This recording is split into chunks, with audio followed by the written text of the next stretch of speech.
Assalamualaikum warahmatullahi wabarakatuh. Terdapat 7 kemahiran insaniah yang telah digariskan yang perlu ada pada guru novis di Malaysia. Antaranya ialah kemahiran komunikasi. Kemahiran komunikasi ialah menggabungkan keupayaan untuk berkomunikasi dengan berkesan dalam bahasa Melayu dan juga bahasa Inggeris berentasi pelbagai konteks dan khalayak. Terdapat 6 ciri kemahiran komunikasi yang perlu ada pada guru novis. Yang pertama ialah kebolehan menyampaikan idea dengan jelas, berkesan dan yakin melalui mood bertulis dan lisan. Yang kedua ialah keupayaan untuk mendengar secara aktif dan bertindak balas dengan sewajarnya. Yang ketiga ialah keupayaan untuk membuat persembahan dengan jelas dan yakin sesuai dengan penonton. Yang keempat ialah kebolehan menggunakan teknologi dalam persembahan. Dan yang kelima ialah keupayaan untuk berunding dan mencapai persetujuan. Dan akhir sekali ialah keupayaan untuk berkomunikasi dengan orang yang berbeza budaya. Seterusnya ialah kemahiran pengurusan maklumat dan pembelajaran sepanjang hayat. Pengurusan maklumat dan pembelajaran sepanjang hayat ialah menggabungkan keupayaan untuk meneruskan pembelajaran secara bebas dalam pemerolehan pengetahuan dan kemahiran baharu. Terdapat 3 kemahiran pengurusan maklumat dan pembelajaran sepanjang hayat. Yang pertama ialah keupayaan untuk mencari dan mengurus maklumat yang berkaitan daripada pelbagai sumber. Yang kedua ialah keupayaan untuk menerima idea baharu dan belajar secara bebas dalam pemerolehan pengetahuan dan kemahiran baharu. Yang ketiga ialah keupayaan untuk membangunkan minda ingin tahu yang didorong oleh kegairahan untuk pemerolehan ilmu.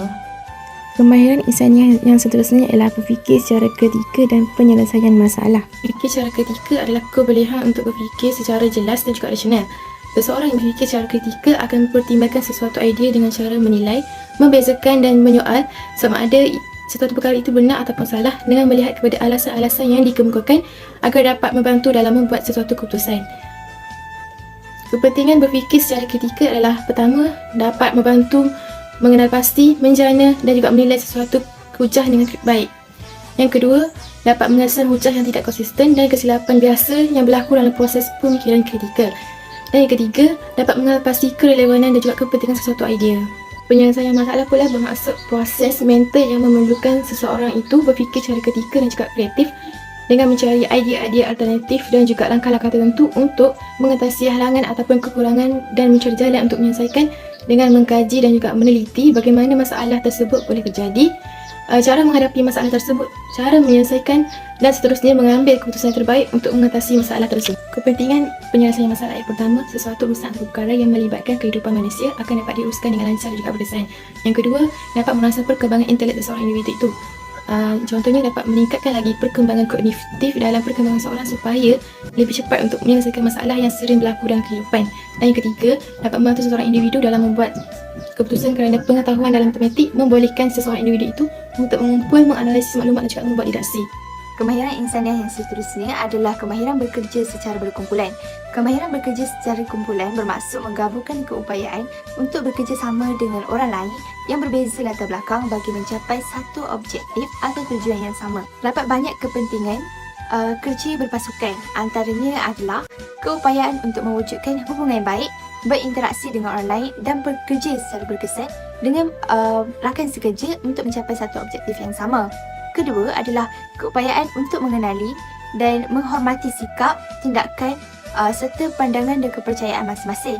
Terakhir adalah keupayaan untuk memahami serta mengambil alih peranan sebagai seorang pemimpin ataupun pengikut yang boleh ditukar ganti. Kemahiran insaniah yang seterusnya adalah kemahiran kepimpinan dan proaktif. Kemahiran ini menggabungkan tentang pengetahuan tentang prinsip asas kepimpinan dan penerapan ciri-ciri kepimpinan dalam interaksi seseorang dengan orang lain. Antara kepentingan kemahiran ini adalah pertama, keupayaan untuk menunjukkan pengetahuan asas kepimpinan. Kedua, keupayaan untuk bertindak dan menarik minat orang lain. Seterusnya ialah kemahiran keusahawanan di mana ia menggabungkan keupayaan untuk menganalisis situasi dan mengenali peluang untuk menggunakan pengetahuan dan kemahiran seseorang itu untuk peluang pekerjaan, iaitu keupayaan untuk mengenal pasti peluang pekerjaan. Kemahiran insaniah seterusnya ialah etika dan integriti, di mana ia menggabungkan keupayaan untuk menggunakan piawaian etika yang tinggi dalam amalan profesional dan interaksi sosial. 3 perkara dalam etika dan integriti. Yang pertama, rasa tanggungjawab yang tinggi. Yang kedua, beretika dalam menyelesaikan masalah. Dan yang ketiga, memahami sosial budaya dalam keguruan. Sekian, terima kasih.